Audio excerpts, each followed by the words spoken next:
I'm filming this video from Depressionville, right on the corner of Son of a Boulevard, and why did this happen to me way? So I've been trying to decide whether or not I should make this video, and ultimately I decided, you know what? Screw it.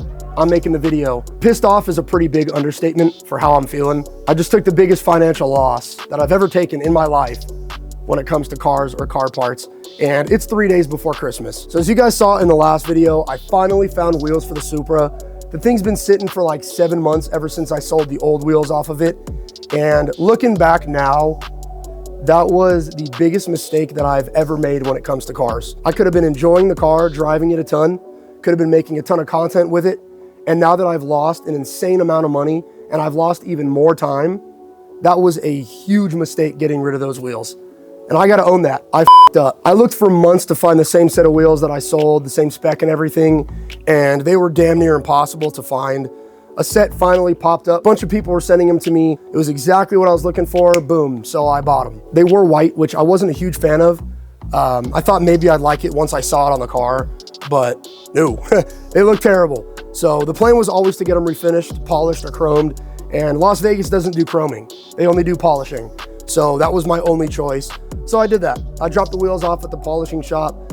They got them all done. They looked awesome. There's a couple little things that they messed up on that they had to fix, which they did.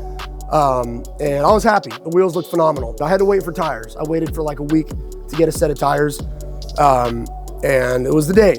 Finally gonna get the tires on the rims and the wheels on the car. And that's where everything just went downhill. Let me show you guys what happened. I haven't even pulled the wheels out of the truck yet, just because I'm still so upset and like dumbfounded and just disappointed. I just don't even really want to look at them. I don't want to touch them. I don't want to see them. I'm still in shock, I guess. I know it sounds like I'm being kind of dramatic, but I'm not rich by any means. And I spent a fortune getting the wheels, polishing them, and they're useless, completely useless. Why do I say that? Check this out. Tell me if you guys notice anything weird about the barrel here. Well, if you can't see it there, let me show you the shiny side. The wheel looks like the fucking Pentagon. Completely just fucking, just useless. They're destroyed, they're done. The $1 million questions here, I think, are how the hell did this happen? And whose fault is this? And the answer to both of those is I have no idea. I don't know. I know it's nothing that I did. I do have a couple of theories as to what could have possibly happened, just going off of what people have told me, things that I've read online, and kind of just common sense. I know it's not the tire guy's fault. He's done thousands of wheels, and he even told me he's never seen anything like this happen before. Neither have I. Neither has anybody in all the Facebook groups that I've posted in, and neither has the guy that I got the wheels from. People might assume that it was the tire getting beaded onto the wheel. I can tell you that's not why this happened. I was putting a 285/35 on an 18x10. There was no stretching involved. We weren't using the Cheetah. We were using a standard tire machine and an air compressor. We weren't putting 150 PSI in that tire to buckle the rim like this. I asked them what the air pressure was when we heard the pop, 45 PSI. This was only the first wheel. We didn't even try to mount the other three. There's no point. If one wheel is toast and they were all from the same batch, chances are the other three are probably gonna be screwed up too. Another thing that I wanna mention that I don't know if maybe I'm just being paranoid, before I got the wheels polished, they had the OEM stickers from the factory, and these wheels were built February of 2021. During the peak of COVID. Materials were very expensive during that time because everything was closed. Materials were hard to get, and people were really trying to cut corners and make as much money as they could because we didn't really know what was gonna happen. I hate to say it, but Advan might not have had the best quality control with their stuff. They might have been using cheap materials. The wheels were not built as strong as they were before COVID. Now, I'm not saying Advan cheaped out on materials, but I'm also not saying it's impossible. That takes me to my second theory. The polishing shop might have really jeopardized the structural integrity of these wheels, and that's what made them completely just implode on themselves. Let me explain and show you guys why I also think that's a possibility. These wheels were powder coated white from the factory, and in order to polish a set of wheels, you have to completely strip all of the old powder coating away. When you strip powder coating off of stuff, there's 3 ways to do it. Number 1 is sandblasting. Number 2 is chemically stripping.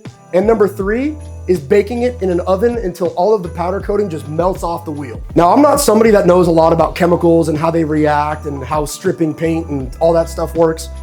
In my opinion, and I don't know, maybe I'm wrong about this, these look burnt. Now, my second theory on how this could have happened is that these wheels were heated so hot to melt all of the powder coating away, they got too hot and they jeopardized the structural integrity of the metal. I know that they say not to powder coat monoblock wheels because when you heat them up that hot, it's never good for the metal because it weakens it. Just like how they say jet fuel can't melt steel beams. Well, the fire doesn't, but getting them hotter and hotter and hotter just weakens the metal. Now, unfortunately, I'll probably never figure out exactly what happened with the wheels and why they're doing this. I don't know if it was a mess up in the forging process when they were built. I don't know if the polishing shop got them too hot and now they're weak. I'll never know. I'm really, really bummed out. I lost a lot of money here and I have nothing to show for it. What I think the worst part about all of this is the fact that the guy that sold me the wheels, the shop that polished them, both of them are not willing to help me in any way. I've talked to them both about it. I've showed them everything, explained what happened, and neither want to take responsibility and are basically blaming each other. It's crazy, man. I always find myself in the middle of shit like this, and for some reason, it never ever plays out in my favor. I'm so disappointed. I feel so defeated, and it just really sucks, man. Like, the car's been down for so long. I was so excited to drive it. I got my favorite set of wheels. I was ready to put the car on the road, start driving it again, enjoying it, making content, and now my plans are just kind of screwed and I'm out a shit ton of money. I don't know what's next. I don't know if I'm gonna start looking for wheels again. I don't know if I'm gonna let the car sit for another 6 months.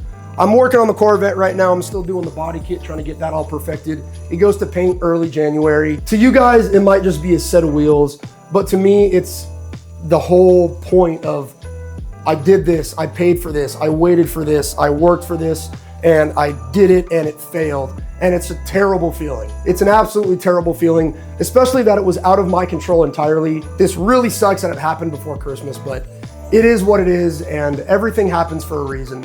So I know there's not really a lot of bright sides, but I do gotta look on the bright side of this. Somehow, some way, I gotta find a way to get over it. But yeah, thank you guys very much for watching. This is gonna be the last video of the year. We'll pick these videos back up in January. I'm gonna try and chill out, spend the holidays with my family, get my mind off all this crap, and I'll see you next year. Take care, stay safe, live fast, and happy holidays.